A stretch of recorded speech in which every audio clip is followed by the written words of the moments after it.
que a gente se dispõe e propõe aqui a realizar é um trabalho espiritual profundo, de conexão nesses tempos difíceis, desafiadores, mas ao mesmo tempo eu tenho certeza absoluta disso, vai retirar a nossa força lá de dentro, lá do lugar mais profundo que nós vamos falar hoje dele. Acho que o tempo inteiro vai se referir a esse local, a esse santuário interno, a esse tabernáculo, onde a presença da divindade, o selo da divindade está marcado de forma indelével e aonde existe um fogo que jamais se apaga, né?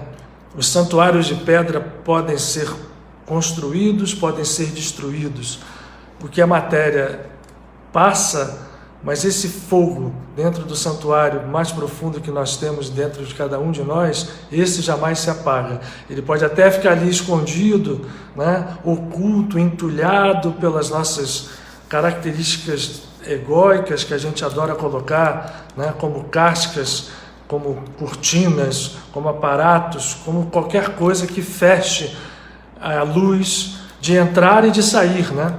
Porque a gente tem uma luz que nos circunda, que é a luz infinita que cria tudo, que rege os universos, todos os planos, tudo que é infinito, onde nós estamos inseridos, o seio do Criador, numa linguagem mais poética, e esta luz não está apenas à nossa volta, ela está dentro de nós.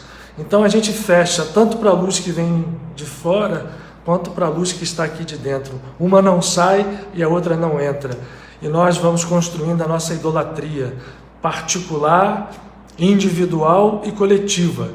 Porque ser idólatra não é apenas acreditar em deuses de pedra ou as coisas vistas de forma superficial.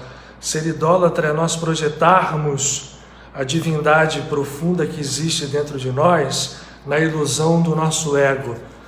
Se nós pegarmos o conceito oriental dentro da visão védica, ser idólatra é viver em Maya, é fazer com que a força de Maya, que é força, e a gente muitas vezes confunde ilusão com irrealidade, não é. A ilusão é uma realidade falsa, e portanto a ilusão é a idolatria. É aquela realidade das pessoas que acreditam que o mundo se resume à matéria, aquilo que os nossos 5 sentidos captam, aquilo que a nossa inteligência superficial do ego, né, trabalha, categoriza, define, raciocina. A mente, e essa palavra é tão interessante, né, porque a mente mente, e a mente mentindo cria idolatria. Idolatria significa então viver na ilusão, que é essa ilusão que eu falei, não é irrealidade, é viver construindo uma falsa realidade, viver em Maya. Isso é idolatria. E nós fazemos a nossa idolatria particular, não é? A gente não deixa que a luz que está aí no universo inteiro, infinita, entre em nós para se conectar com a luz que está lá dentro, oculta, escondida, entulhada, saia para se formar aquilo que nós buscamos e que esse mestre, a gente vai falar muito dele hoje, deixa eu focar melhor, nos proporcionou, nos deixou como não só mensagem, ensinamento, nem fundou religião nenhuma, ele viveu, mostrou a realidade desta unicidade e a possibilidade de nós todos termos acesso a ela. E realizando isso, atingimos os nossos objetivos, que é felicidade, paz, saúde, plenitude, não só interna, como também social. Porque no momento em que isso estiver na consciência dos homens, homens quando eu falo gênero, homens, mulheres e todos os gêneros, da raça humana, quando estiver na consciência da raça humana, nós vamos ter uma sociedade sadia. A sociedade reflete a doença de cada um de nós, infelizmente. E nós precisamos curar essa doença. E aí, gente, hoje, eu quero falar com vocês que nós estamos num tempo muito propício para isso. E como é que eu quero trabalhar isso hoje para transformar isso num trabalho, né? Para que não seja apenas aqui, como eu falei, trocar informações ou passar informações para vocês. Eu não estou querendo ensinar nada, eu quero que a gente compartilhe uma força hoje muito grande para nos permitir trabalho. Então, assim, que período que nós estamos vivendo? Nós estamos vivendo, para aqueles de nós que temos uma formação dentro do cristianismo, as proximidades da chamada Semana Santa, né? que as tradições religiosas colocam para nós, como aquela semana que a partir do domingo de Ramos, que Jesus entrou em Jerusalém e ela terminou, o seu ponto máximo não foi nem o Calvário, mas ela passa pelo Calvário e depois chega na ressurreição desse mestre aqui. Mas também, e aí é o que é mais interessante, a visão que eu quero compartilhar com vocês nesse trabalho é entender como nós, raça humana, como nós, humanidade que habitamos no planeta e que vivemos no ego, conseguimos fazer com que as coisas sejam fragmentadas, separadas e tornadas incompreensíveis e muitas vezes conflitantes, inclusive inimigas, né? Eu estou dizendo isso porque eu falei aqui da tradição cristã da Semana Santa, mas nós temos algumas pessoas aqui que estão nos assistindo e que são de tradição judaica. E quem é de tradição judaica sabe que nós estamos também há 2 dias, né? Hoje é o 13º dia do mês de Nissan, o mês de Áries, o primeiro mês do ano astrológico.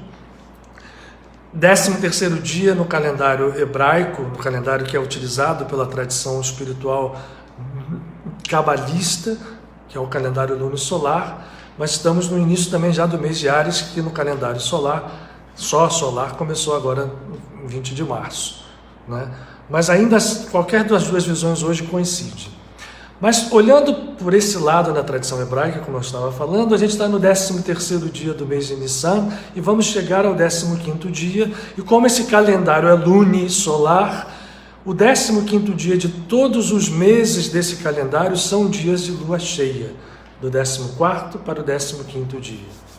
E no 15º dia do mês de Nissan, na lua cheia do mês cabalístico de Áries, se comemora na tradição judaica o que nós chamamos do Pessach, que traduzindo para o português é Páscoa. E quem é, né, cristão, eu boto sempre em aspas, né, quem é que é cristão, nem sei se existe cristianismo, né? Na verdade não devia existir Cristos. Nesse 15º dia do mês de Nissan faz-se o Pessach e a Páscoa. E as tradições do ego humano criaram o que se chama de Páscoa judaica e Páscoa cristã.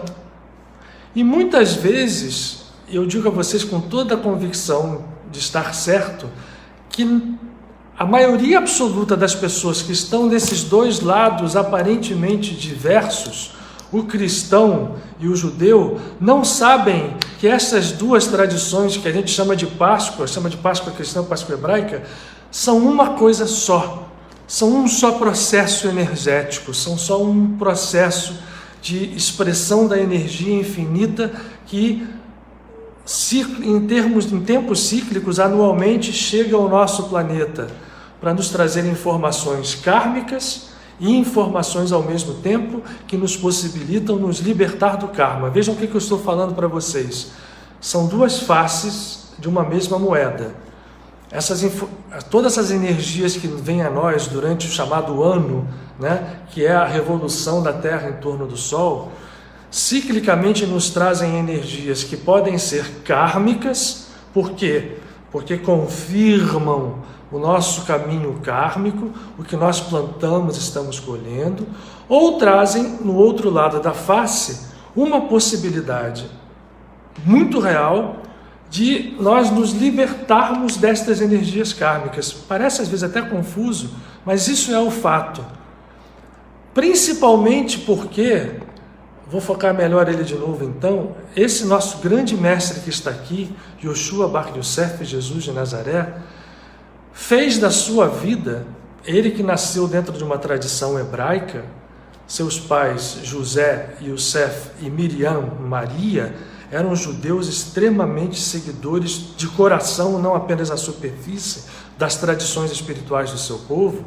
Ele, nascendo, sabia perfeitamente qual era todo o processo de missão, como um povo missionário que o seu povo tinha, e quando ele veio a esse mundo, veio para compor este processo, para cumpri-lo, e não veio para criar algo que depois se transformou como todas as religiões institucionalizadas são, em mais uma religião estruturada dentro das leis do ego, infelizmente.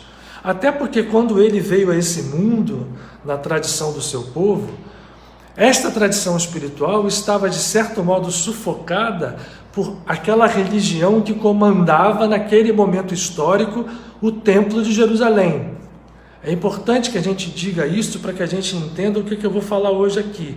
Nós estamos falando de algo que quer unir dois processos que estão aparentemente separados, mas que são um só, e ao fazer isso entender não só a profundidade, a beleza desse processo, como o seu poder, que é isso que eu quero compartilhar com vocês hoje. Ao falar de que isto é uma coisa só, eu quero fazer-me entender de que esta coisa só é algo extremamente poderoso para a libertação dos nossos espíritos, para a nossa liberdade pessoal e para que nós possamos estender essa liberdade depois àqueles que caminham conosco, inclusive à sociedade que nós vivemos. Porque quando Jesus veio a esse mundo, Jerusalém era comandada politicamente pelos romanos. O templo majestoso construído pelo rei Herodes, que era vamos chamar assim, um governador, enfim, designado pelo poder central de Roma, mantinha ali, aparentemente lá, a religião, mas só no seu aspecto superficial, em quase todos. Porque tinha até uma fortaleza romana, a fortaleza onde tinha a Torre Antônia, olhando para o pátio do templo, para controlar o processo inteiro. E a religião desses sacerdotes daquela época nada tinha a ver com a profundidade e a beleza do que aconteceu à época de Moisés, à época dos grandes profetas, à época dos patriarcas. Aquela religião daquele momento no Templo de Jerusalém era o mesmo espírito que a gente chama de um sectarismo, uma visão extremamente restrita do que seja espiritualidade, e vira uma religião organizada que acontece em qualquer momento, em qualquer tempo, neste planeta, seja em qualquer história ou em qualquer civilização. Este espírito que lá naquele momento em Jerusalém prevalecia, no templo, que os fariseus e saduceus, enfim, brigavam pelas suas doutrinas superficiais, depois veio a sobreviver na forma como a Igreja Católica dita cristã se constituiu. Ele já tinha existido, e aí continua existindo até hoje, né? Nos tempos bramânicos, onde na Índia Buda foi um grande reformador, tinha encarnado 300 e poucos anos antes desse aqui, para reformar a dureza, né, de todos os preceitos e as obrigações que um hindu tinha que fazer para poder louvar Brahma, ou louvar Shiva, ou louvar Vishnu. A religião encarcera, a espiritualidade liberta. Então é isso que a gente quer falar hoje aqui.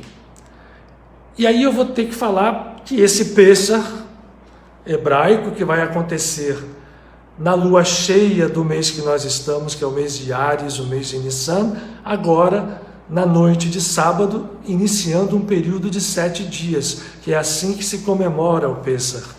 E aí é interessante, porque domingo já é o domingo de Ramos, e nós vamos emendar os 7 dias do Pêssar hebraico com a semana dita santa na Igreja Católica.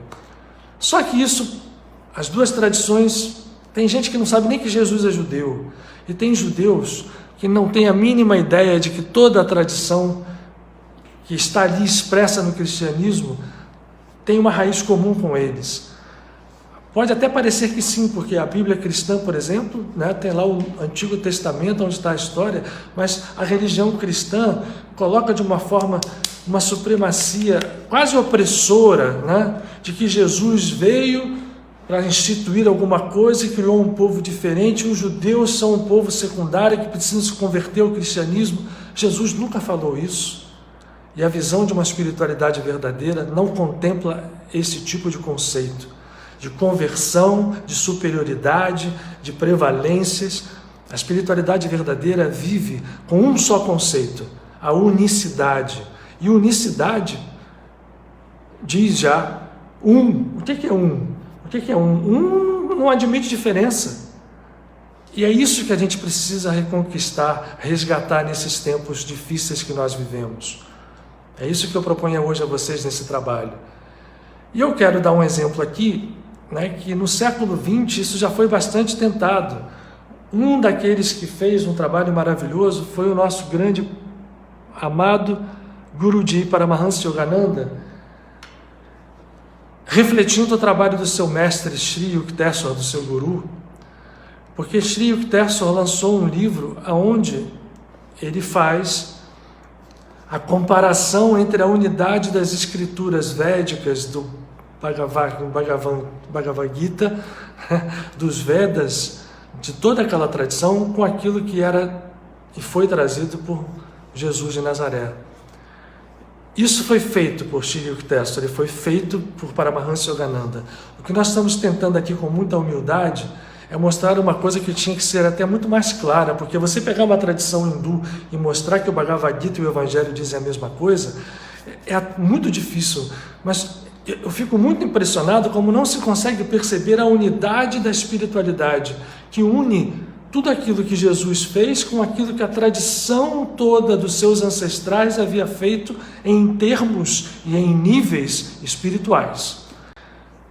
O que é o Pêssar? Vamos começar com o Pêssar, porque Jesus escolheu exatamente esta data, o Pêssar, judaico, porque ele era judeu. Então nós estamos falando que Jesus, lá naquele momento crucial, dramático da chamada Semana Santa, vivia um período de lua cheia no mês de Áries. Era exatamente o Pêssar judeu. Por que ele escolheu? E ele tinha uma consciência, e tem uma consciência messiânica infinita, então nada dele é fora de significado. Jesus não deu um passo que não tivesse uma profundidade a ser entendida, um código a ser decifrado, algo a ser apreendido.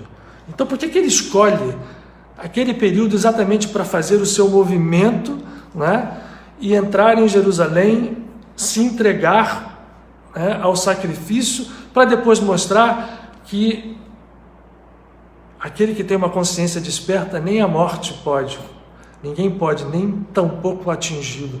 Podem até matar o seu corpo, mas ele mostrou imediatamente o controle de uma consciência desperta, mesmo sobre a chamada vida ou morte física.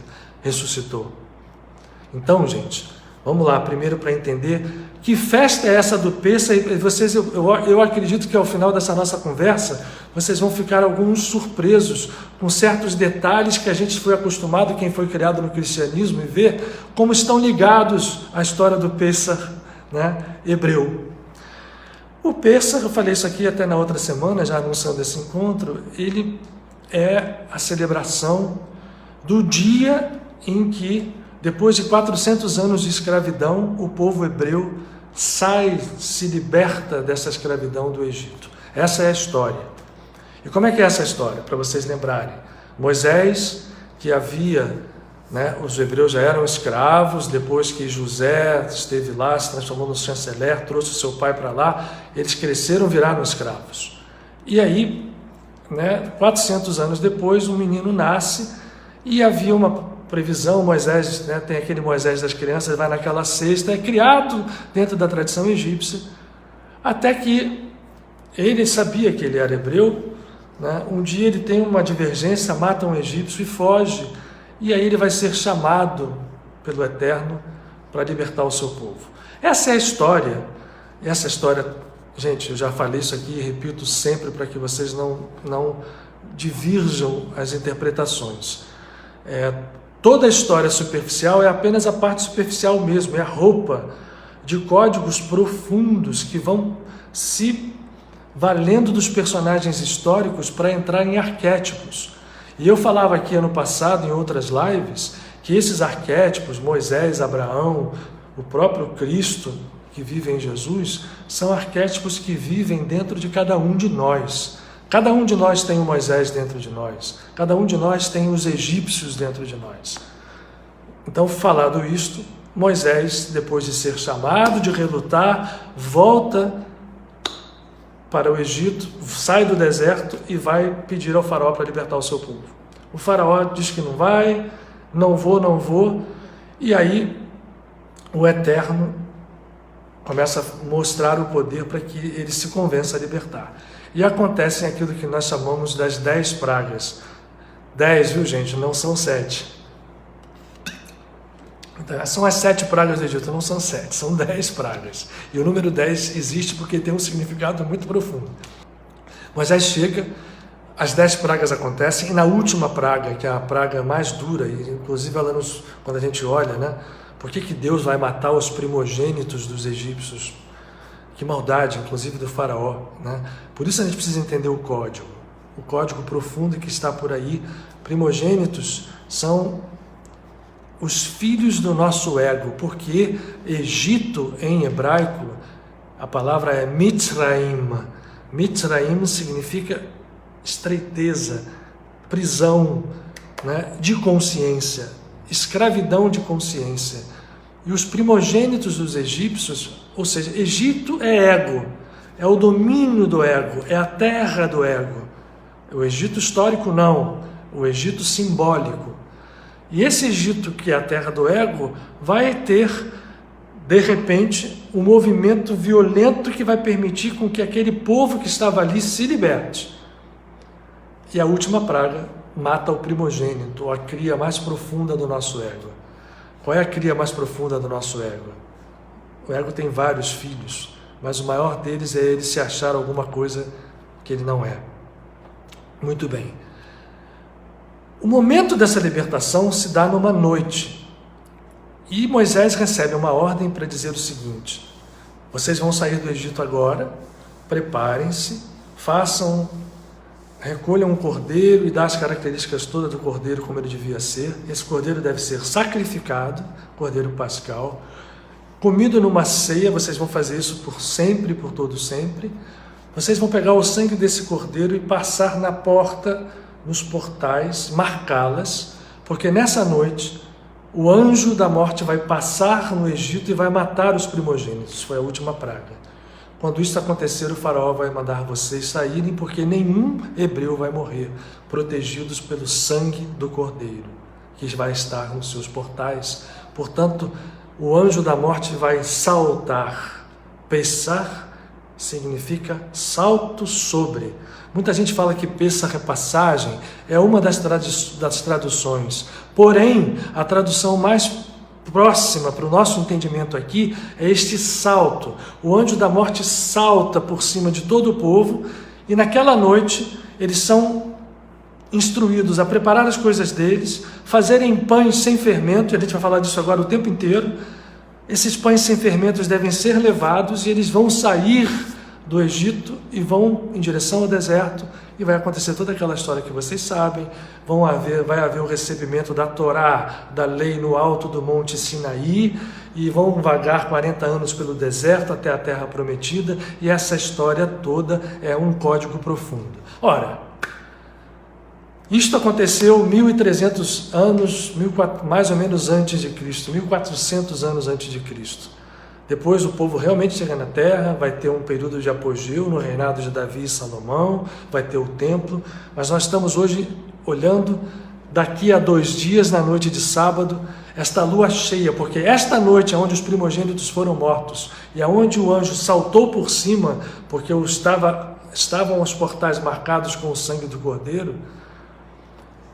Esta noite foi a noite de lua cheia do mês de Ares, do mês de Nissan. E aí vocês têm que comemorar isso, o Eterno instrui a vida toda. Ora, 1.400 anos depois nasce esta figura aqui. E aliás, gente, hoje, olha que dia poderoso. No dia 25 de março, os cristãos comemoram exatamente a anunciação do arcanjo Gabriel a Miriam de Nazaré, esposa de Youssef, 2 judeus extremamente iluminados e seguidores profundos da espiritualidade da sua raça, de que ela, virgem, seria mãe de um filho. No mês de Elul, no 6º mês, está lá no Evangelho de Lucas, no 6º mês, que é o mês de Virgem, o arcanjo Gabriel vai lá e anuncia para Maria. Hoje, o dia 25 de março, comemora-se a anunciação dentro do cristianismo. Comemora-se também o nascimento de uma grande santa cristã chamada Catarina de Siena. Então esse dia hoje, 25 de março, no calendário solar é muito importante. E ele é o 13º dia de Nissan, no calendário lunisolar, que vai preceder a lua cheia. Nós estamos no finalzinho, a Lua está ali chegando no seu pleninúnio, e a energia que bombardeia o mundo é enorme. Por quê? Voltando àquela noite, para que eles pudessem sair, a vibração que desce sobre o planeta na Lua cheia de Áries é algo que é uma força de energia tão grande, que, como eu falei, alguns de vocês não estavam aí, não tinham entrado ainda, esta luz, esta força que entra e que desce no 15º dia de Áries, na lua cheia do mês de Nissan, ela tem como uma moeda de duas faces. Uma face é para os egípcios, para aqueles que tiveram mortos o seu primogênito. Para o ego, Egito é o quê? Prisão, estreiteza de consciência. Este é o símbolo da palavra Mitzraim. Morte. Para eles vem o karma. Esta energia de uma das faces traz karma. Na outra face, que é representada pelo povo hebreu, que sacrificou o cordeiro, isso é importante para a gente entender depois a conexão com o que Jesus vai fazer no Pêssar, lá quando ele estava nesse mundo. Sacrifica um cordeiro e com seu sangue marca as portas, e essa marcação faz o anjo da morte saltar sobre Pêssar. Saltou sobre as suas casas e preservou a sua vida, e naquela noite eles saem livres. Muito bem, liberdade é a palavra que surge. Ora, então pulamos mais uma vez para 1400 anos depois. Miriam recebe a anunciação de que vai ter um filho, esse filho nasce, esse filho vem à vida depois com 33 anos, aparece no cenário, naquele cenário extremamente tenso, politicamente pressionado pelo domínio romano, religiosamente pressionado por um templo de Jerusalém corrupto. Não sei se vocês sabem, eu vou dar uma informação aqui interessante. A arqueologia, depois que o Estado de Israel se instituiu, ela é muito hoje intensa, e se descobriu uma coisa interessantíssima. Os sacerdotes que viviam naquele templo, que recebiam dinheiro, tanto que Jesus, lá naquela Semana Santa dele, vai lá no templo e derruba aquelas mesas do pessoal que vendia coisas ali, transformando o templo num mercado. Só lá? Só naquela época? Deixo essa pergunta para vocês. Ou parece algumas coisas depois, que foram feitas dentro do cristianismo mesmo, para a gente entender que não importa a roupa, se a essência não muda. Se a essência é ego. E aí naquele momento, já se sabe o que descobriram lá? Que eles, para não passarem no meio do povo, foi descoberta na arqueologia uma passagem suspensa, que eles saíram de dentro do templo para um bairro de casas fantásticas, nababescas, onde viviam os sacerdotes e os seus acólitos.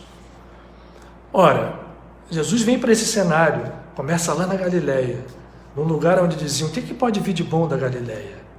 E começa fazendo um milagre, começa numa festa de casamento, transformando água em vinho. Eu não vou ficar falando aqui dos símbolos todos, gente, senão a gente vai até 10 horas da noite. Mas ele começa a mostrar que o que importava dentro de toda a tradição do seu povo não era a superficialidade da religião que estava sendo vivida em Jerusalém. Era a espiritualidade que fora vivida pelos grandes patriarcas, por Abraão, por Isaac, por Jacó, pelos grandes profetas. E que isto tudo levava a um caminho que levava também a uma liberdade. Mas que liberdade era essa que ele iria mostrar com a sua vida, extremamente conectada àquela liberdade que era comemorada todos os anos, na festa de Pêssar, na lua cheia de Nissan, no 15º dia do mês de Áries? A liberdade só do povo que sai fisicamente do Egito, ou a liberdade em código de uma consciência presa, morta, escravizada dentro de um Egito, ou seja, dentro do ego, para se libertar, para ir para a terra prometida, a terra onde a consciência liberta, nos liberta. Esta liberdade é que é a liberdade que estava sendo falada já desde a época de Moisés. Isso aqui é importante deixar aqui, porque quando se cria uma religião cristã, tudo que Moisés falou tem que ser superado, porque Jesus ele é Deus e tudo mais, então não vale quase nada que está ali. É só um exemplo que Jesus veio para Jesus não veio para mudar nem para se sobrepor a coisa nenhuma, veio para mostrar a unicidade do processo, que é isso que eu estou querendo compartilhar com vocês aqui. Portanto, quando Jesus vem ao mundo, ele começa na Galileia, começa a curar, começa a trazer mensagens libertadoras e vem trazendo uma ideia fundamental, que é a ideia de liberdade. Que liberdade, eu repito, a liberdade da lei do karma. Vou repetir de novo, gente. A liberdade em relação à lei do karma. Se nós vamos olhar os evangelhos, vamos pegar os 4, basta pegar os 4 canônicos, nem vamos falar dos apócrifos, que só confirmam isso. A começar pelo mais conhecido, o Evangelho Quinto, chamado Quinto de Tomé. Mas tem outros, muitos outros que falam sobre esse mesmo tema. A liberdade que este mestre trouxe com a sua consciência, chamada crística ou ungida, e portanto ele era sim um Cristo.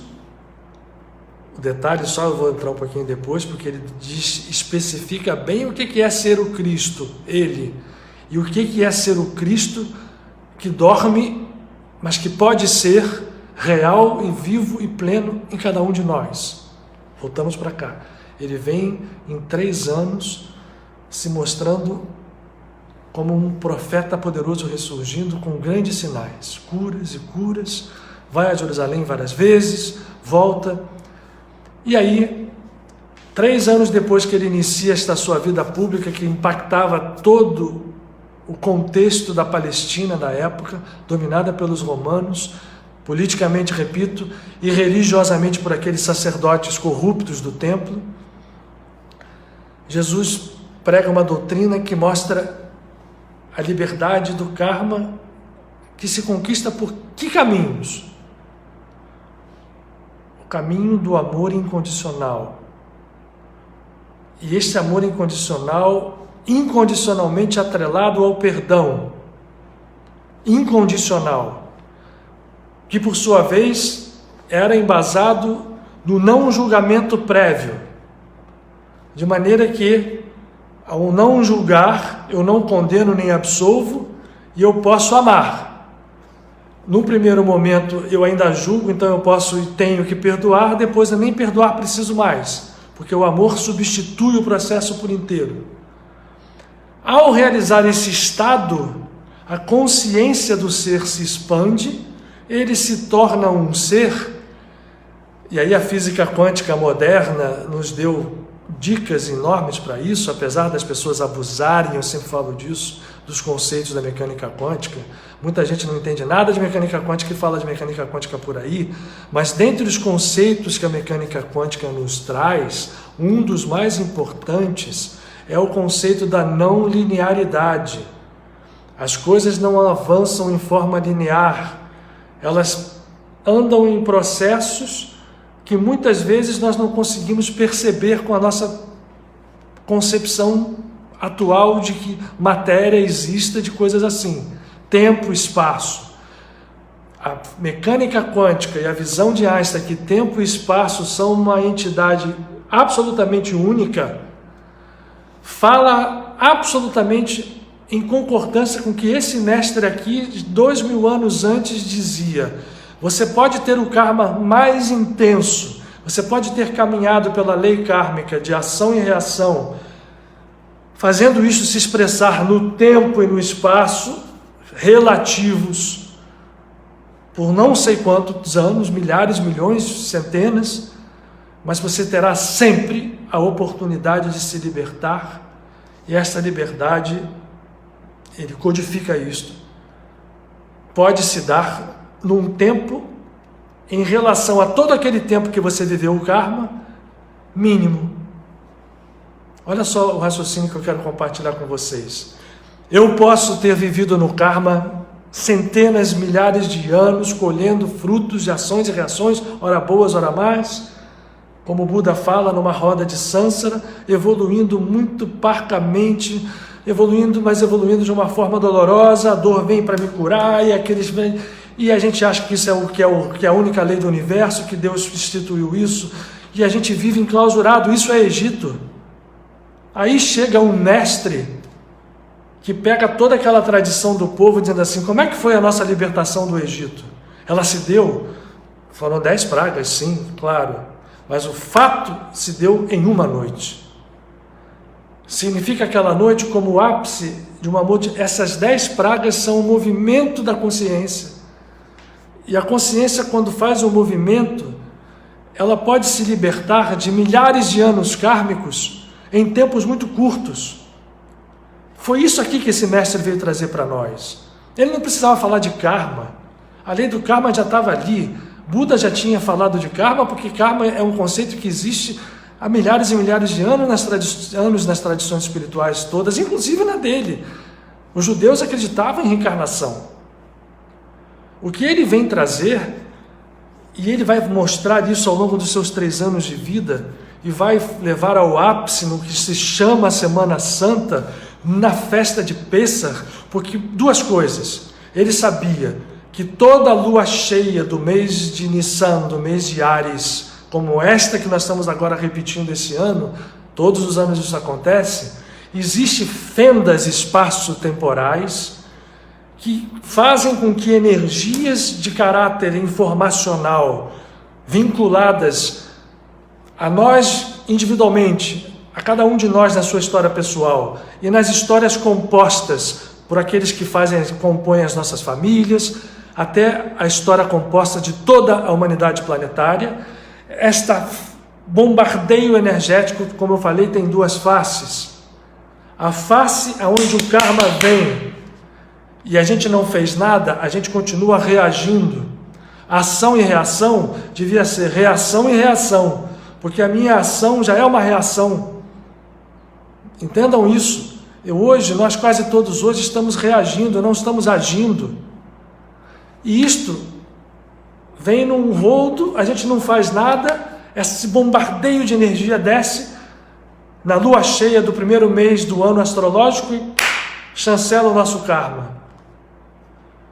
Ora, esse mestre, depois de ensinar toda a beleza que ele ensinou, de fazer todos os milagres que ele fez, de curar tudo que ele curou, de ressuscitar Lázaro, e vejam bem, Lázaro é ressuscitado 1 semana antes, um pouquinho antes da entrada triunfal dele, né, em Jerusalém. Então significa que é 1 semana antes da lua cheia.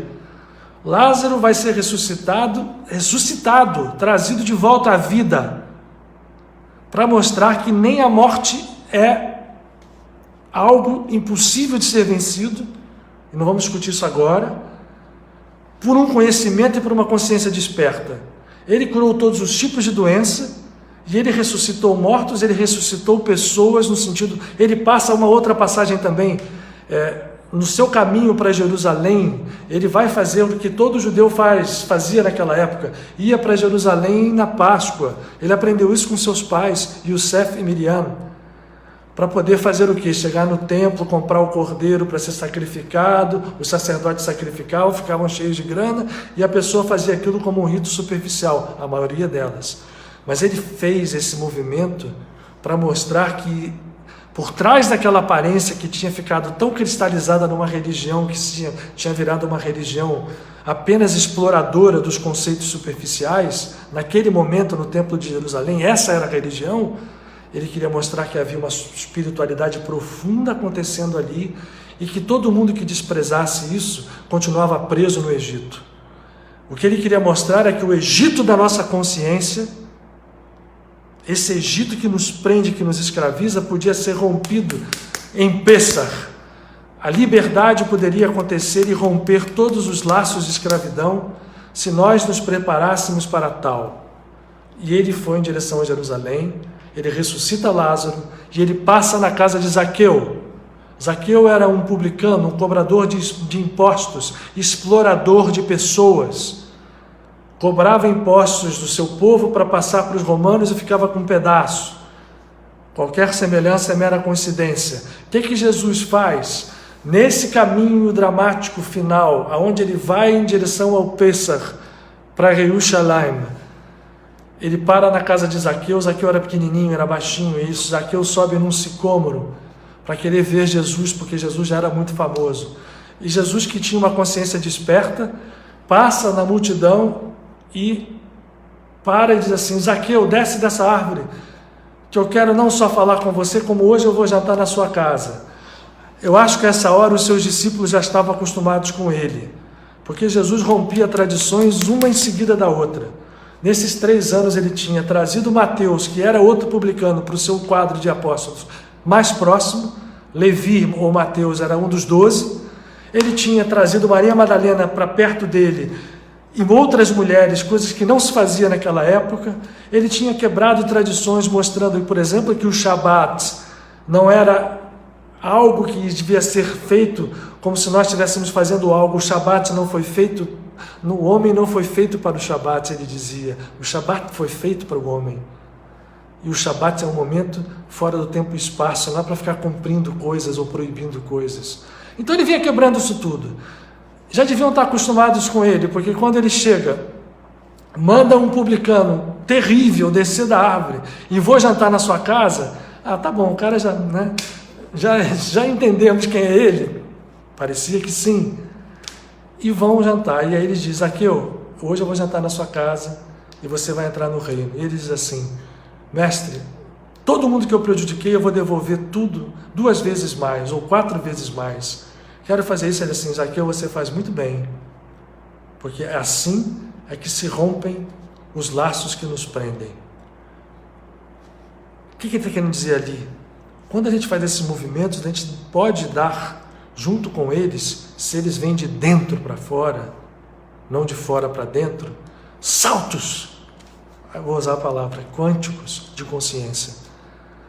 Porque antes ele tinha, numa das vezes que ele tinha ido a Jerusalém, ele vai repetir isso nessa semana gloriosa, chamada Semana Santa, ele tinha ido ao templo e dizia aos fariseus e aos saduceus: olha, vocês são iguais sepulcros caiados, pintadinhos por fora, mas dentro só tem... Porque vocês só cuidam do que está de fora, e não é de fora para dentro. Não é o que entra na boca, o que você come, é o que traz ou te dá a tua natureza, mas é o que sai.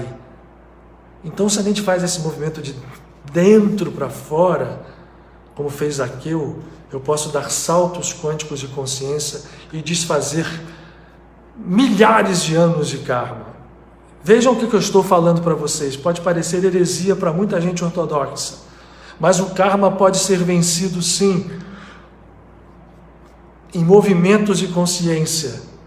Por isso Yogananda nos propõe a técnica de Kriya Yoga, e todas as técnicas de meditação que limpam consciência agem diretamente sobre as estruturas kármicas, porque a lei do karma, ela é secundária a esta lei que ele trouxe, que é a lei do amor incondicional, que dispara o estado que a gente vai chamar aqui a partir de agora do estado da graça. Então Jesus vai, Yoshua vai, naquela semana onde ele primeiro ressuscita Lázaro, para na casa de Zaqueu e entra em Jerusalém.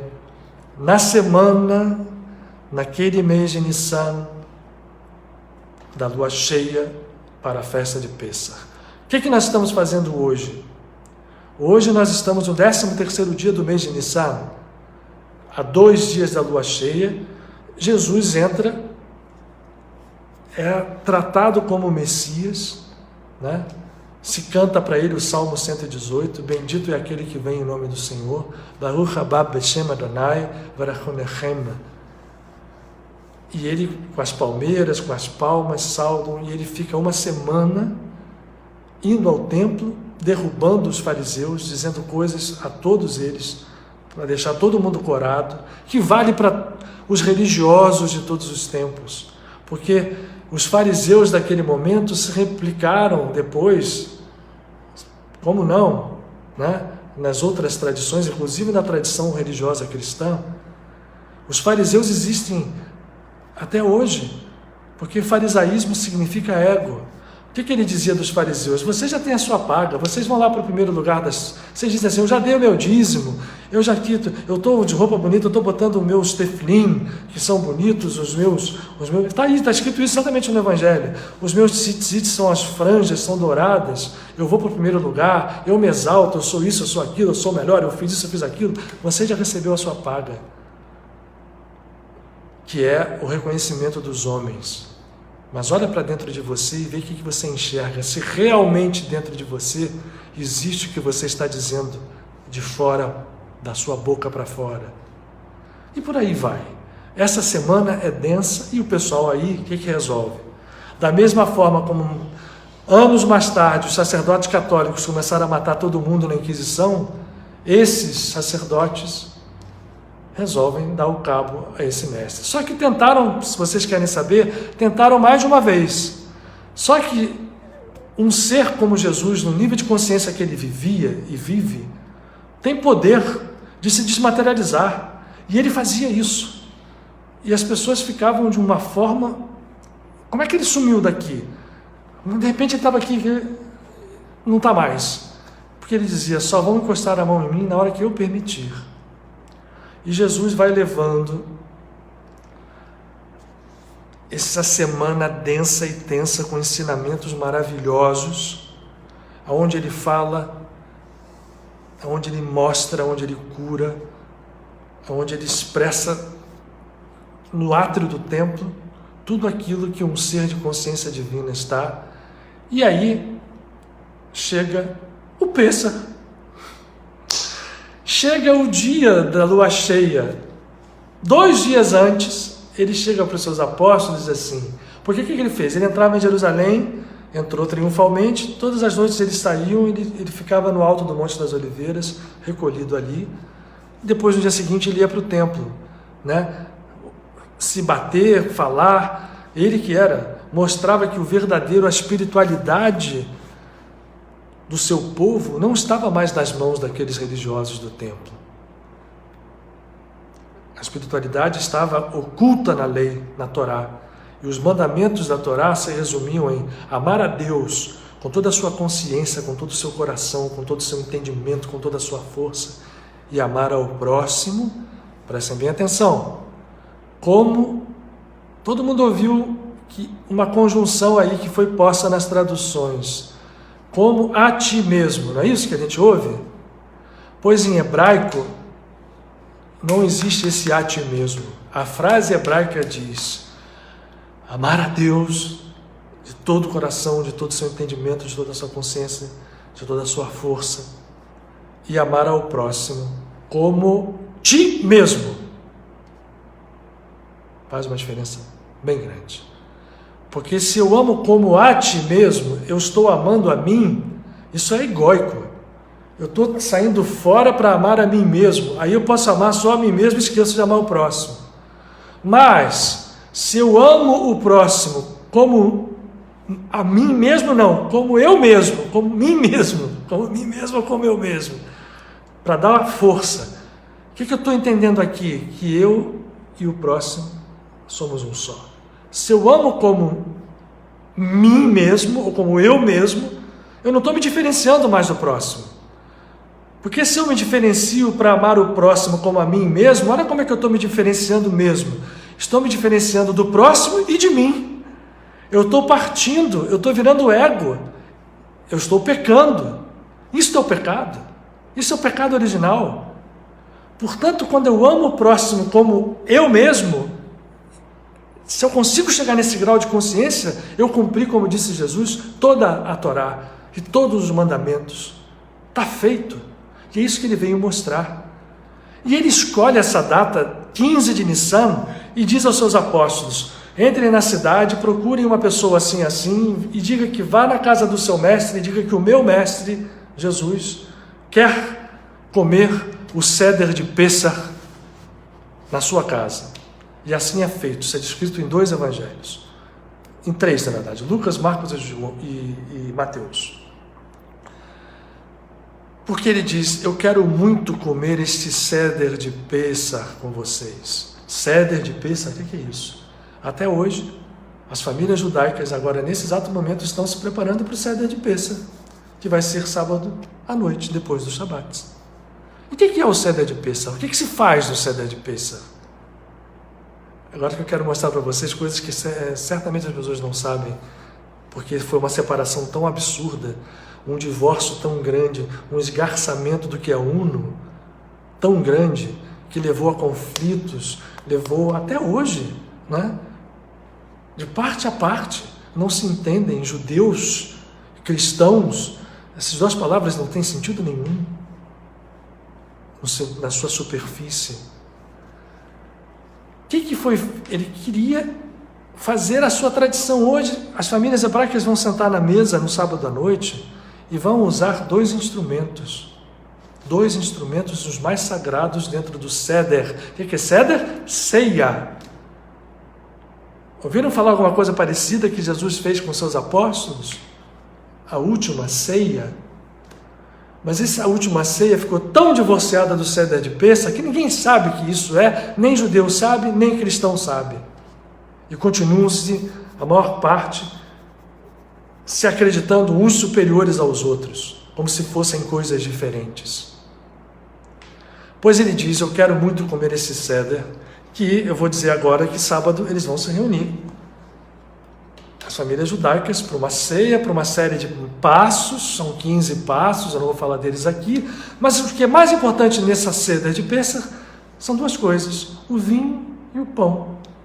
E que pão? Aquele pão que eu contei, eu não sei quem estava aqui na hora que eu falei no início da live, que lá na saída do Egito, que é o que é comemorado pelos judeus até hoje, o Pêssar é aquela noite que eles saíram do Egito. Comemora-se o fato histórico, mas o que nós estamos falando aqui não é o fato histórico somente, nem do Pêssar do Egito, nem do que aconteceu com Jesus historicamente, porque o cristão também comemora a historicidade desse evento e perde a força espiritual dele. No cristianismo a gente também perde a força espiritual da Páscoa, do que nós chamamos de Páscoa e Semana Santa. Vira ovo de Páscoa, vira bacalhau na sexta-feira, vira procissão do Senhor morto. Nada disso tem ligação mais profunda com a espiritualidade que esse mestre nos trouxe, nem com a tradição que ele representava, nem com a unicidade disso. O Seder de Pêssar, as grandes ferramentas são o pão e o vinho.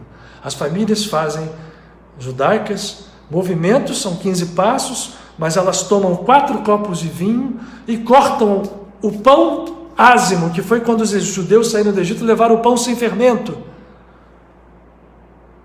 E esse pão sem fermento é até hoje, no Seder de Pêssar das famílias hebraicas, junto com o vinho, é usado como um instrumento poderoso.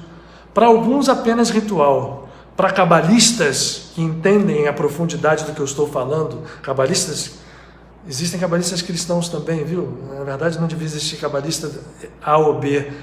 A Kabbalah, como toda tradição espiritual, vai para a unicidade também. Como não devia existir zen budista, e por aí vai. Mas, enfim, eu adoro divergir, né? Mas lá, gente, na hora que esse pão e vinhos fazem, seja na tradição, né, das famílias hebraicas, judaicas hoje, pode fazer isso mesmo. Mas para o cabalista, não.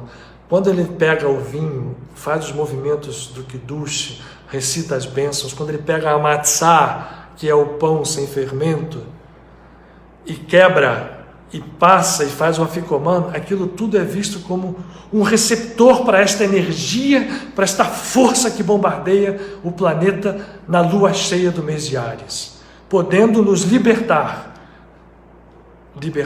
no seu nível mais profundo, lá dentro de nós, uma energia curadora que rompe os nossos oponentes internos, quebra as nossas cadeias, ilumina o que está escuro. Ela faz com que a luz que está lá dentro brilhe. Eu vou mostrar uma coisa para vocês aqui, então, ó. Eu vou tirar, eu vou estar em mãos, porque eu já vou mostrar agora não, mas daqui a pouco eu mostro para vocês. O que aconteceu, então, que Jesus queria fazer? Comer este Seder de Pêssar com seus apóstolos. Porque o Seder era o momento máximo onde o cordeiro sacrificado era revivido todos os anos pelo povo para que o seu sangue voltasse. Eles ali não sacrificavam mais, ficava no templo. Mas eles faziam o Seder e comiam o cordeiro para comemorar isto, a liberdade do Pêssar, do anjo da morte que saltou sobre eles. O que Jesus faz ali? Aí que eu quero aproveitar essa última meia horinha, são 8 horas, para a gente poder chegar no ponto mais interessante que eu acho dessa nossa conversa. Jesus vai se valer do Seder de Pêssar, que ele fez questão, está dito isso nos evangelhos, de comer com os seus discípulos. E vai seguir o ritual, o mesmo ritual que hoje a gente tem ele quase igualzinho ao que lá 2000 anos atrás ele fez, se valer do vinho e do pão na ordem, mas não era só para o ritual. Ele estava pegando aquela ferramenta poderosa e mostrando que ela poderia ir além do sangue físico de um cordeiro no portal, do sacrifício físico de um animal. E aí, naquele momento, ele faz um grande salto de consciência e de uma sabedoria, mostrando o grau de união que ele tem, de superioridade, sim, nesse sentido, de consciência em relação a todos nós, ao dizer, naquele instante em que ele utiliza o pão e o vinho, eu vou falar um pouquinho mais, agora mais detalhado disso, para dizer, eis aqui o sacrifício do Cordeiro da nova aliança. E ele aí se compara ao Cordeiro. Por quê? Por que naquele momento ele vai se comparar ao Cordeiro que era sacrificado? Foi sacrificado lá na saída do Egito e era sacrificado todos os anos no templo. Por quê? Porque o Cordeiro, que representa o mês de Áries, nós estamos no mês do Cordeiro. Qual é o símbolo do signo de Áries? E nós estamos na lua cheia de Áries, não se esqueçam. Jesus estava naquele momento que vai acontecer agora sábado à noite, a lua cheia, e vai ser legal porque vai encaixar na Semana Santa Cristã. O signo de Áries é um signo de fogo, é o signo que inicia o ano astrológico e que acende o fogo, que a gente pode manter aceso ou não, pode transformá-lo em luz, trabalho nosso, e podemos fazê-lo. Por isso existe o Pêssar, para que a gente tenha uma chance anual de nos libertar, se não do karma inteiro, de um bom pedaço dele com ascensão de consciência. E Jesus dizendo assim, eu sou o Cordeiro, ele está se referindo ao animal mais egóico que existe. Eu já falei isso algumas vezes. Pega 2 cordeiros, 2 carneirinhos bonitinhos, bota uma comida de um lado e bota do outro. Vocês vão ver que o carneiro vai tentar comer a comida do outro, quase 99% das vezes, e vai deixar dele e vai comer a do outro. Ah, mas o carneiro é doce? Ele é doce, mas também tem as brigas de carneiro. Já viu aqueles de chifre? Bota no YouTube para ver o que é 2 carneiros se chocando. Portanto, aquilo que eu falei, é a moeda de 2 faces.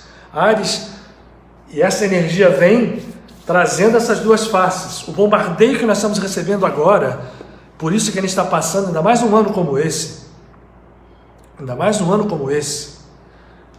Estamos passando, mexendo lá dentro de nós o bombardeio kármico e a chance de superar o karma, de nos libertarmos dele.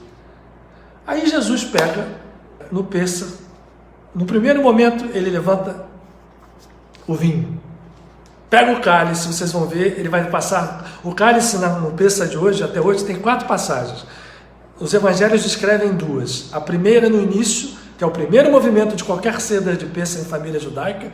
Tem gente aqui que é de tradição hebraica, pode até dizer que é isso mesmo, o Kiddush inicial com vinho, e tem o final lá depois da ceia. Esses 2 estão descritos nos evangelhos.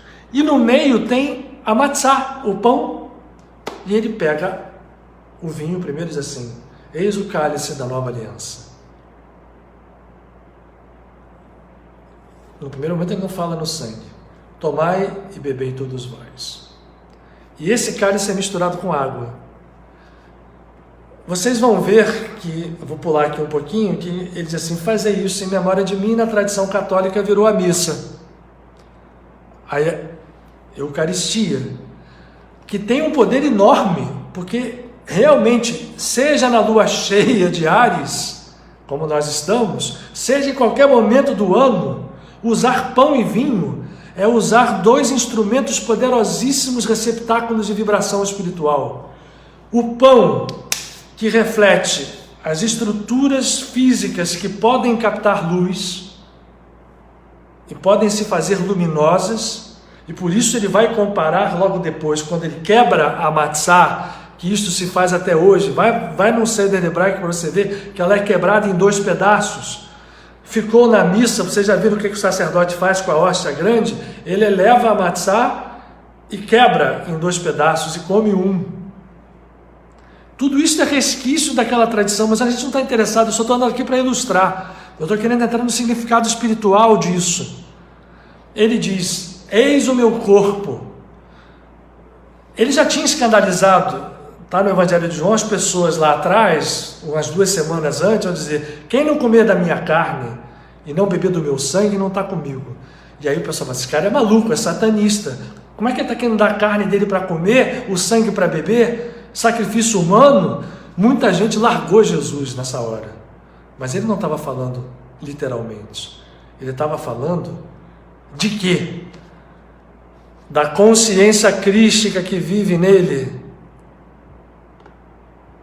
que ele simboliza no corpo e no sangue, e ao fazer aquilo dentro de uma ceia, de um Seder de Pêssar, ele estava materializando aquele portal aberto, fazendo um trabalho de magia sagrada, vamos chamar assim, ao dizer, isto representa o que vocês têm que buscar, comer do pão da vida.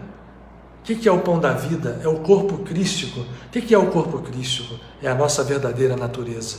Nós somos Cristos, adormecidos, escravizados, esquecidos da nossa natureza. Quem não beber do meu sangue não tem ligação comigo, e tomai e bebei, este é o meu sangue derramado por vós. Aí virou sacrifício, virou, se fazer na Semana Santa cristã, primeiro é a quaresma. A quaresma acabou se transformando num algo que é uma coisa de dor, que acaba traindo vibração negativa, quando era um processo simplesmente de purificação, mas alegre, porque o final dessa história é uma ressurreição, é um despertar completo. E quando ele diz que esse sangue vai ser derramado, ele não está querendo dizer de um sofrimento, de uma dor, não. Ele está querendo dizer o seguinte, aquele cordeiro que eu estou representando, que derrama um sangue para proteger da morte, é o ego que está derramando o seu sangue para que... O ego também é divino, ele só se iludiu, ele só saiu para a idolatria. Quando eu derramo o sangue do ego, eu entro em outro campo de vibração, e ao tomar esse sangue do cordeiro, a morte passa por cima de mim. E que morte nós estamos falando, gente? Não é só a morte física, porque a morte física pode ser superada. Ela não existe mesmo. Quando a gente desencarna, a gente vai para um outro plano, é uma passagem.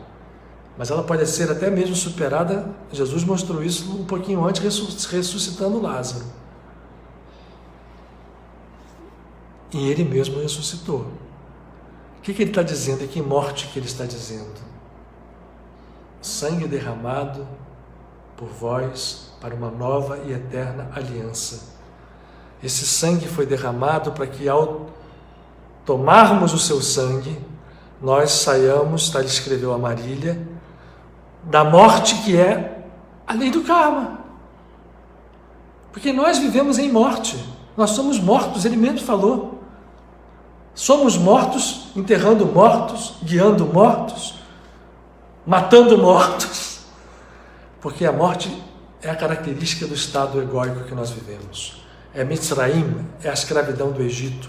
Então a escravidão do Egito, vejam bem o que Jesus fez então, ele unificou a saída do Egito com aquela noite sacrossanta em que ele vai voluntariamente mostrar para todos que a morte que é necessária é a morte do ego.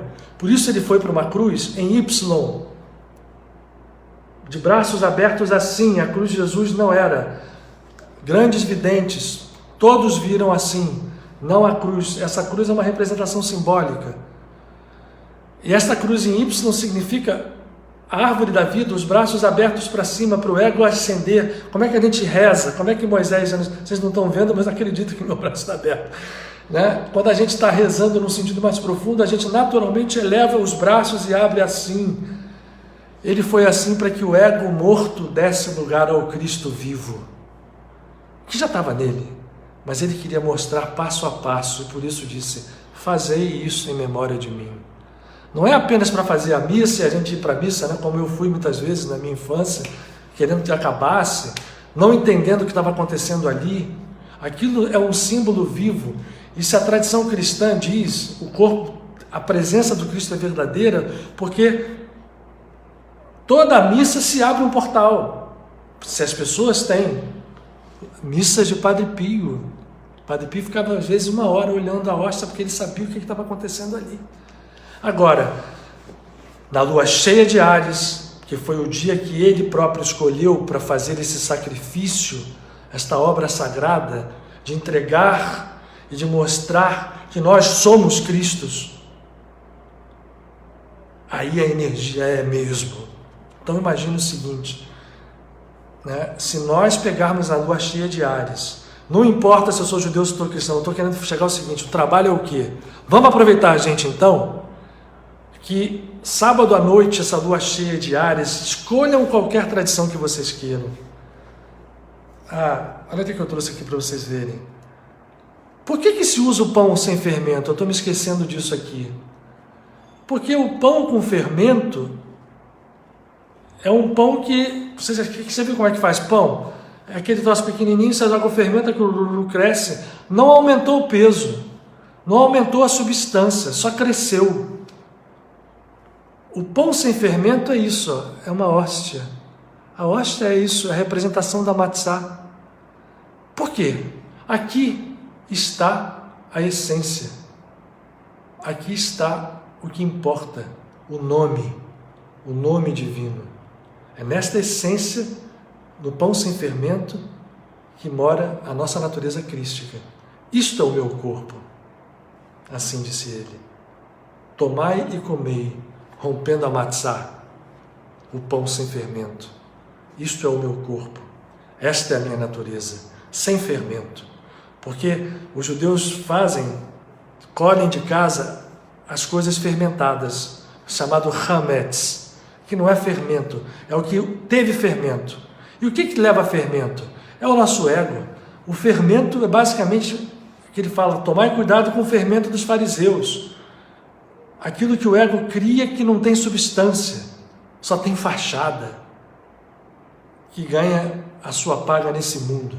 Quem se autopromove, quem acha que é maior, quem acha que é melhor, quem acha que é superior, vive no fermento. Ele pediu outra coisa, ele pediu, tomai a minha natureza, o meu corpo.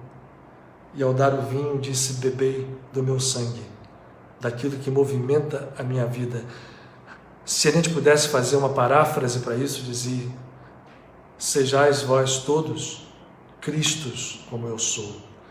E aí, vocês querem ver como isso é verdade? Eu vou pegar para vocês o Evangelho na narrativa de João. A narrativa de João é dentro do Seder de Pessa, porque o Seder de Pessa, Jesus faz o primeiro movimento do vinho, ele parte a matzá, dá o corpo, e no final ele pega o vinho e fala, tomai e bebei, este é meu sangue derramado por vós. Depois da ceia, porque se faz isso mesmo, se faz um ritual, todo mundo ceia, depois no final se come a matzá e se toma o vinho de novo. E Jesus fez um Seder de Pessa com seus discípulos. E a gente, no cristianismo e o judaísmo, cada um foi para um lado, rompendo o que é unido. Não deveis separar o que Deus uniu. Isso vale para tudo, quando se fala da essência. Na ceia, eu vou ler aqui o momento da ceia no Evangelho de João. Isso aqui é fundamental, para a gente entender o que Jesus estava falando, quando usou, vou repetir aqui, o dia 15, a lua cheia de Áries, o dia 15 de Nissan, essa energia, esse bombardeio de luz que nós estamos recebendo a partir de agora, de hoje. Por isso eu digo, aproveitem da forma como vocês quiserem. E aí entrem na Semana Santa Cristã, entendendo isso. Na Sexta-feira Santa, nada de ficar venerando o Senhor morto, nada de ir para procissão, de ficar doente. Não, Jesus entregou com perfeita consciência, e aquele rompeu o ego. E aí o que eles têm que pensar é, tudo leva à vida, tudo leva à ressurreição. Vamos lá o que ele falou. Se me amais, guardareis os meus mandamentos. E os meus mandamentos são: amai ao Pai e amai ao próximo, como ti mesmo, e não como a ti mesmo. Se me amais, guardareis os meus mandamentos. E eu rogarei ao Pai, e Ele vos dará outro, vejam bem a palavra, outro Consolador, para que esteja convosco para sempre. O Espírito da verdade, que o mundo não pode receber, porque não o vê, nem o conhece. Mas vós, apontando para os discípulos, o conheceis, pois ele habita convosco, e ele estará em vós.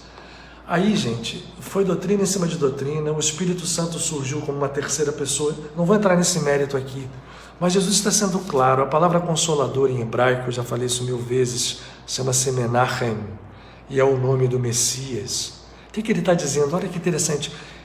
Ele é Messias? É, mas eu vou dar um outro Consolador, que é o Espírito da verdade. Ah, é? É um outro? Quem é que vem? O que está dentro de vocês? Vou ler de novo. Eu rogarei ao Pai, e Ele vos dará outro Consolador para que esteja convosco para sempre, o Espírito da verdade, que o mundo não pode receber. Por que não? Porque está todo mundo morto, todo mundo escravizado no ego. Porque não o vê e nem o conhece. Mas vós o conheceis, porque Ele habita convosco e está em vós.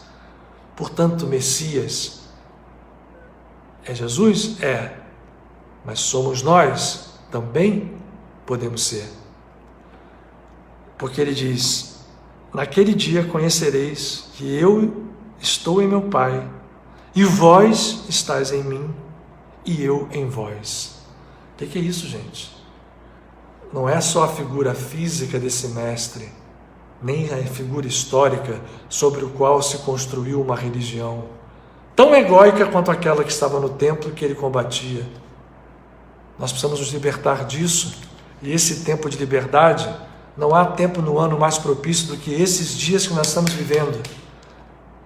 Esse bombardeio de energia pode nos abrir caminho para que a gente consiga graus de liberdade talvez inimagináveis.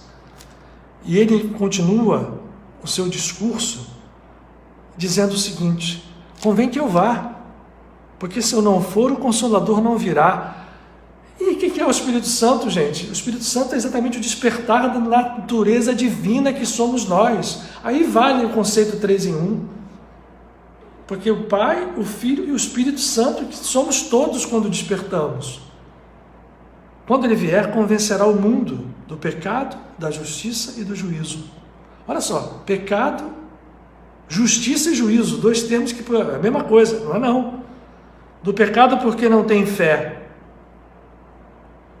na minha natureza crística, estão separados do seu Cristo. Pecado é isto: quando a gente acha separado, idolatra, se separa, está em pecado. Quando vem o Consolador, ele convence disso e faz: se reúnam. Da justiça, porque eu vou para o Pai e não me vereis mais. Olha que é justiça, ó. Justapor, juntar, unir. Vai mostrar que ele se integra no Pai. E do juízo, porque o príncipe desse mundo já está julgado. E quem é o príncipe desse mundo? É o ego, é o nosso ego. Aí ele diz assim: ainda teria muito que vos dizer, mas não podeis suportar agora. Eu vou parar porque é isso, a gente não pode suportar muito agora. Mas o que a gente tem que estar atento é que a gente pode se livrar dessa lei férrea, escravizante do karma, pelos caminhos do amor, pelos caminhos do mergulho profundo no amor incondicional, que é poder, não é fraqueza. Então, gente, nesta Semana Santa, vamos entender o que Jesus quis fazer e vamos entrar na Semana Santa dita cristã, porque para mim não existe separação, a separação de calendário porque se colocou o carnaval no meio, né? E aí ela está sempre meio coladinha porque se dá perto da lua cheia, né? Se dá sempre na semana da lua cheia, mas no caso vocês vão ver, né? Sexta-feira Santa já é no final da semana da lua cheia, porque a semana da lua cheia começa agora, em Áries. Vamos fazer uma coisa, gente. Vamos fazer uma visualização agora no final, nos imaginando assistentes daquele cedar maravilhoso de Pêssar, em que o mestre com seus discípulos à volta pega a matzá, que não era uma hóstia pequenina como essa depois, mas era um pão mesmo asmo, que ele parte, depois é o sangue, e vamos nos integrar ao sacrossanto momento desse bombardeio cósmico que ele quis chancelar ali naquele momento. Vamos fazer essa meditação juntos, para que nós possamos ganhar força, liberdade, cura, possamos ser também intermediários de cura para quem precisa, nessa dor tão grande que nós estamos passando. E quando eu falo cura, não é só cura de uma doença física que está aí nos castigando. Vamos ter a convicção de que esse poder curador cura tudo, não é só a doença física. Cura as nossas atitudes, cura as nossas ilusões, cura a doença da nossa alma, cura a nossa separação, o nosso pecado, que é isso, nos acreditarmos separados daquilo que jamais se rompeu. Vamos fechar os olhos em conjunto. Ao fechar os olhos, ao respirar, chamo vocês a darem atenção à respiração nesse momento, fazer com que o ar seja o veículo dessa luz circundante emitida pelo seio do Criador,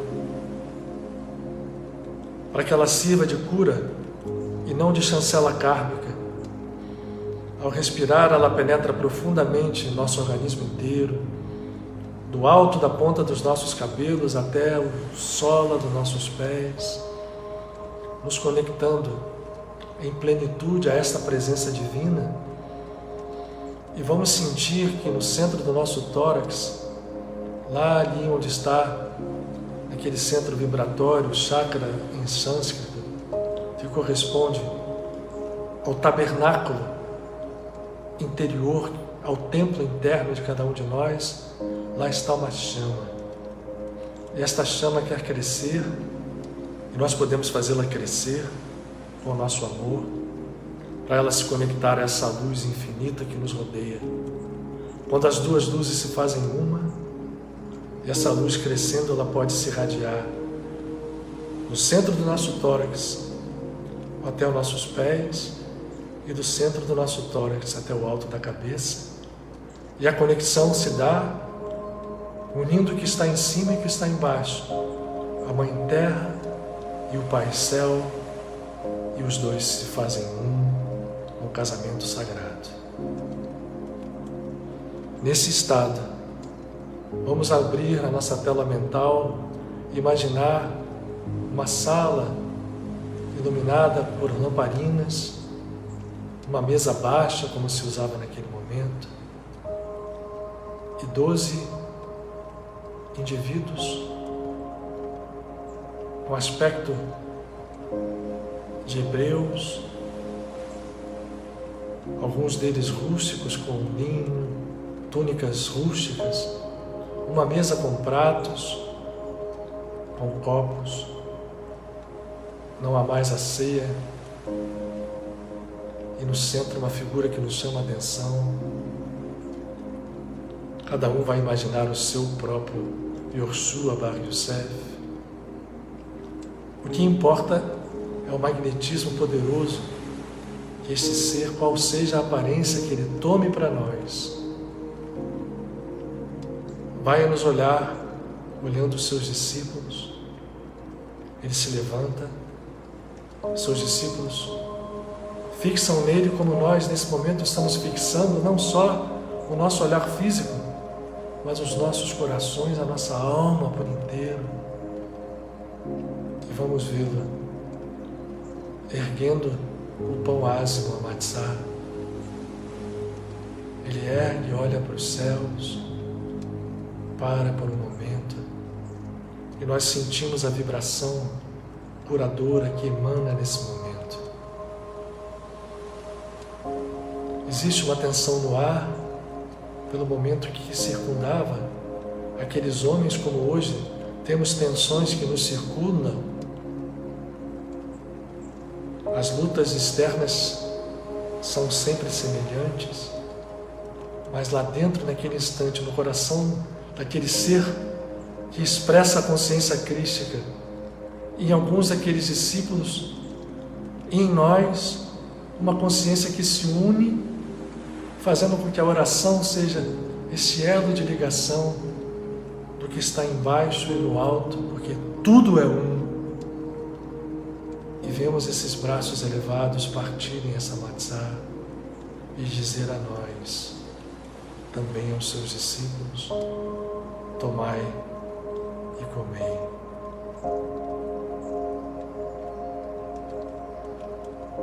E nós vamos receber esse pão da vida e o último cálice levantado, pois outros já o foram. Vamos receber esta hóstia vibratória, esse pão sem fermento, essência pura, que ao deglutirmos vai acender aquela chama dentro de nós, ela cresce no centro do nosso tórax.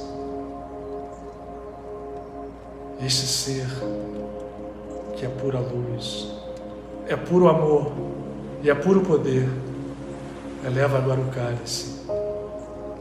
E esse cálice transborda de luzes, e ele nos diz, tomai e bebei. Eis o cálice da nova aliança. Aliança que traz vida. Aliança é união. E significa que nesse momento nós estamos unidos entre nós mesmos, coração em coração, e unidos ao Criador, Pai e Mãe. Esta é a aliança. Aderir, se justapor, se unificar com esse Criador, consciência infinita. Este é o meu sangue. Nós queremos sim o teu corpo, a tua carne e o teu sangue, para que o Consolador venha a nós. Ele é o teu reino, e que ele viva em nós, e que essa luz possa curar a todos, a cada um de nós, aos nossos amados, aqueles que clamam na dor e no sofrimento, para que esta luz triunfante e curadora cure e faça viver aquilo que está morto, para que este mundo seja, e um dia será, o teu reino, porque em nós o reino despertou.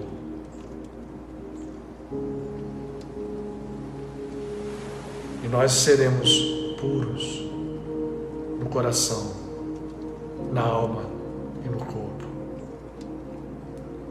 Vamos agradecer, vamos olhar esta cena belíssima, cheia de luz.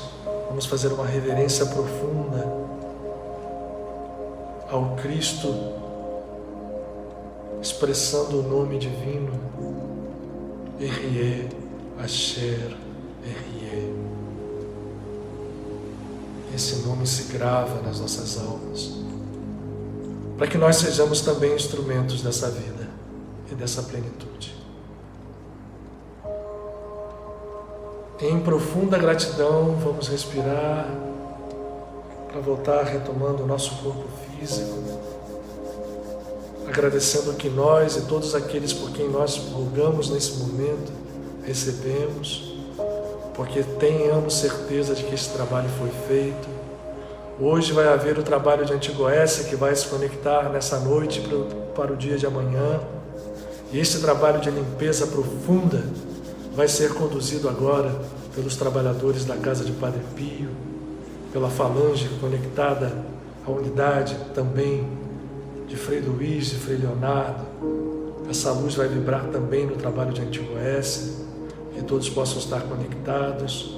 E vamos agradecer profundamente tudo aquilo que o Senhor nos dá e vai continuar a nós todos dando, que é a sua luz, o seu amor. Isso é mais do que qualquer outra coisa, porque tudo disso depende. Como diz o Salmo 121, Shir Lamarlot Esainaim Meayin Yavo Ezri. Eu olho para o céu e digo, de onde virá o meu auxílio? Ele vem do Senhor. A palavra Ayin, Meayin Yavo Ezri, é dali que vem o meu auxílio. É dos montes altos, é de Ayin, é da substância infinita, crística. É da verdade. Ela sim é a verdade. Gratidão a todos. Vamos aproveitar, não se esqueçam do Pêssar na lua cheia, sábado à noite. Façam as suas orações para aqueles que têm, vamos emendar na Semana Santa, vamos entrar dentro do processo de conhecimento da verdade verdadeiro. E vamos aproveitar isso, essa luz toda que estamos recebendo, para compartilhá-la com aqueles que precisam. Gratidão, gratidão e mais uma vez gratidão. Que na próxima quinta-feira a gente possa estar juntos aqui, aí vai ser na Semana Santa mesmo, mas vai ser uma quinta-feira, então vamos aproveitar para levar esse trabalho até lá e continuar fazendo lá, para prepararmos o nosso espírito para a Páscoa, para a ressurreição desse Espírito Divino em nós. Paz conosco. Que Deus nos abençoe sempre. Um beijo no coração de vocês todos. Cansada do vazio e de tanta loucura, dobra-se em joelhos a velha criatura, implorando ajuda. Chora pelos erros do passado.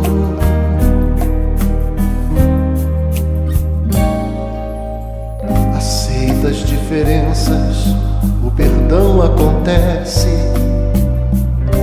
Comemora o amor que enfim reaparece dentro do coração. O cálice sagrado faz um brinde, num gesto de carinho, transforma lágrimas no melhor